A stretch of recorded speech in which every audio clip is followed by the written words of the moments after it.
let's unpack this. We are jumping into a deep dive today that deals with linguistic architecture, numerical symmetry, and a claim that, well, if it's true, it changes how you view the entire biblical narrative. It really is at the core of the source material we've gathered. We're asking a pretty big question. What if the identity of the Messiah, the plan of salvation itself, was tucked away like a hidden diamond, not just in the Bible, but within the very first 7 words? Of Genesis 1.1 specifically. Exactly. So we're examining a study our sources call the Code of Creation, focusing on that first sentence in its original Hebrew. The claim is that this sentence contains a specific, repeatable, prophetic menorah pattern. And that it acts as a silent witness to the pre-incarnate presence of Jesus, or Yeshua, as the creator. Our mission today is to guide you through this analysis, looking for those aha moments that connect the text of Genesis to the theology of the New Testament. And we don't have to wait long. The whole thing really starts with the word that's right at the structural center of that first sentence. The fourth word? The fourth word in Genesis 1.1. It's written with 2 Hebrew letters, the Alef and the Tav. Yes. Yes. Now, what's critical here is that in a standard grammatical reading, this word is just a direct object marker. It points to what was created, the heavens and the earth, but it's usually left untranslated. Oh, it's silent. It's silent. It's a word that structurally has to be there, but phonetically, you don't hear it. And the sources propose that this silence is profoundly intentional. Absolutely. They argue the word silence denotes the invisible attributes of God the Son, who was present yet veiled within the creative process itself.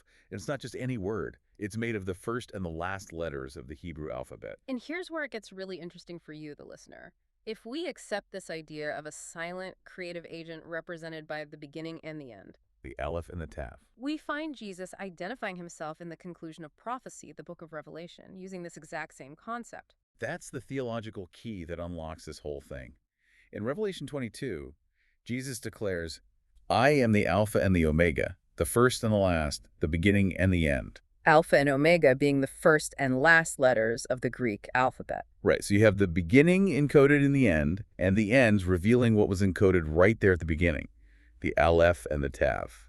So let's dive into the physical architecture of Genesis 1.1. The sentence is, Bereshit bara Elohim et hashamayim vet haaretz. 7 words. Highly structured. And this 7-word structure is immediately likened by the analysis to the 7-branch menorah.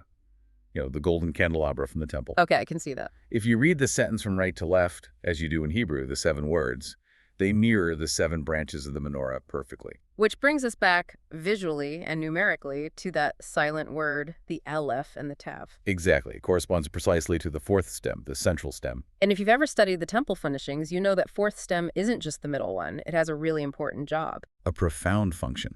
It's often called the servant stem. The servant stem. It is. It's the branch where the first light is lit. And critically, that flame is then used to light all the other 6 branches.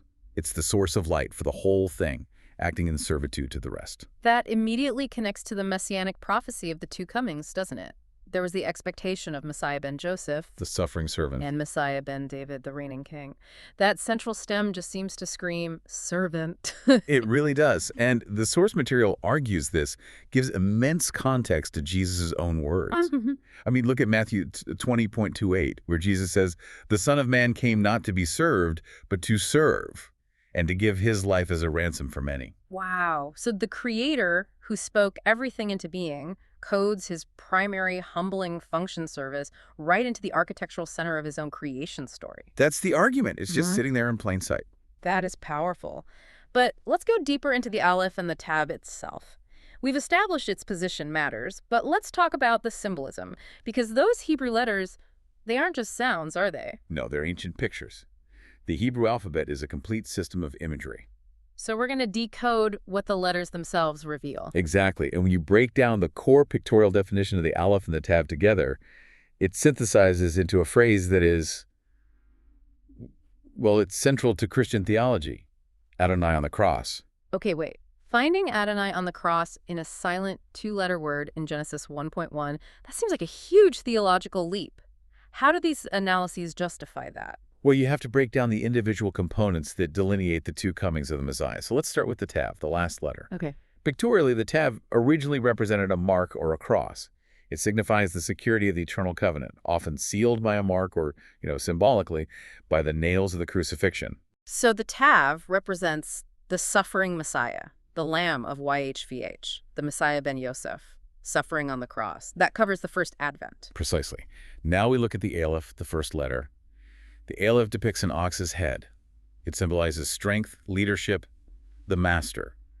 It denotes the beginning, the ultimate teacher, and the king. So if the Tav is the suffering servant and the Aleph is the mighty king, how can one silent word contain both of those seemingly opposite identities? And that is the mystery the sources are highlighting. The Aleph points to the Lion, the King of Kings, who will return to establish the millennial kingdom. That's Messiah ben David. So in one silent word, Alef Tav, you have the tension and the fulfillment of both roles, the meek servant and the conquering king, the beginning and the end. All there, silently at the beginning. I need a second to process that. The code seemed to suggest the Messiah's dual nature was just pre-programmed. But let's step away from the silent word for a moment and look at the second word in the sentence, the verb bara, meaning created. Right, because the sources suggest this word, too, is a code that identifies the creator. How does that work? Well, bara is a three-character word. And to get its deeper meaning, you have to look past the modern script and examine the Paleo-Hebrew, the ancient pictorial definitions of these letters. Why Paleo-Hebrew? Why go back that far? Because the interpretation relies on the oldest known form of the letters, the form that was active and understood around the time Genesis was believed to be written. The ancient meaning often clarifies the intent. Okay, so let's break down the three characters of bara, Beit, Rash, and Al. What are the pictures? The Beit originally depicted a house or a tent signifying dwelling or family. The Rash was a man's head, meaning first rank, chief, or sequence. And the owl, like the Aleph we just talked about, was an ox's head, which symbolized strength, power, or God. So if we put those three pictures together, house, chief, and God, what's the synthesized meaning of the verb created? According to this analysis, the pictorial core simplifies beautifully to God the Son, or the Son of God. The sources are claiming the Creator self-identified in the verb itself. That is just astounding consistency. So if we integrate the silent word and the active verb, what's the complete codified reading of the creation code? The suggested reading of the first few words becomes something like, in the beginning, God the Son, God, the beginning and the end, Jesus, created the heavens and the earth. It makes the silent witness the active, creative subject of the sentence. And it links it perfectly to Colossians 1:16, where the New Testament explicitly states that all things were created by him. The code in Genesis supports the New Testament affirmation. That vertical positional code finding the Aleph Tav in the center is remarkable. But this isn't the only way hidden codes are sought, is it? We should probably transition now to Equidistant Letter Sequences, or ELS. Yeah, that's a great transition. The silence of the Aleph Tav is a vertical pattern, but ELS deals with hidden horizontal patterns. ELS, Equidistant Letter Sequences. Right, and one of the most famous researchers in this field was a Jewish rabbi named Weissmandel, who looked for these patterns mainly in the Torah, the first 5 books of Moses. How does ELS actually work? He discovered that if he started with the first letter T in Genesis, and then counted every 50th letter, it spelled out the word T-O-R-H, Torah, in Hebrew. He found this exact same 50-letter skip pattern in Exodus as well. Why 50? That number seems very specific. Well, if you connect it to the bigger picture, the number 50 is code for the year of Jubilee, the year of ultimate redemption and restoration mandated every 50 years. It meant freedom, release from debt, all of it. So every 50th letter count hints at a Jubilee-type event, which points toward a high priest who would bring about that ultimate redemption. Which is Calvary, Oh. precisely. And this pattern is found throughout the Pentateuch, but with a twist. In Genesis and Exodus, it spells T-O-R-H forward, but in Numbers and Deuteronomy, it spells H-R-O-T backwards, using the same interval. That symmetry is fascinating. What about the book in the middle, Leviticus? Leviticus is the book of the priesthood, of sacrifices. It doesn't have the T-O-R-H pattern at that interval, but it sits right at the center, affirming that the ultimate work of redemption, the high priest's action, was accomplished at Calvary. This raises a fascinating and maybe an awkward question for code searchers. Why do many traditional Jewish rabbis who use the Hebrew text exclusively intentionally avoid analyzing the ELS codes in the prophets, like Isaiah? Because the codes, once you look at them in those later books, clearly reveal a plethora of ELS terms for Jesus, and many refuse to acknowledge the name Yeshua. So the hiddenness continues. It connects back perfectly to the concept of the hidden king. Remember that the Alef and Tav is silent, veiled. The Messiah was prophesied to be hidden, kind of like the afikomen, the broken piece of matzah, hidden during Passover. And that silence is so prophetic, extending beyond just that word in Genesis. You have that powerful image from Isaiah 53 describing the suffering servant. He is oppressed and he was afflicted, yet he did not open his mouth. Like a lamb that is led to slaughter, and like a sheep that is silent before its shearers. The very logos who spoke creation into existence chose silence during his passion. And that silence corresponds directly to the era we live in now. We come right back to that fourth stem of the menorah, the servant stem. The present time, the church age, is called the Pentecostal intermission. The time between the fulfillment of the spring feasts and the fall feasts? Correct. Jesus came the first time and perfectly fulfilled the first three feasts: Passover, unleavened bread, and first fruits. This Pentecostal intermission corresponds to that fourth stem, which relates to the Feast of New Wine, the gathering of the harvest. This is the period where Gentiles are grafted into the commonwealth of Israel, functioning as the light to the Gentiles that the menorah symbolizes. So the silent serving center of the creation sentence directly relates to the era we're currently in, the time of service and witness under the Spirit of God. Exactly. This period of labor is dedicated to constructing a harvest and a bride.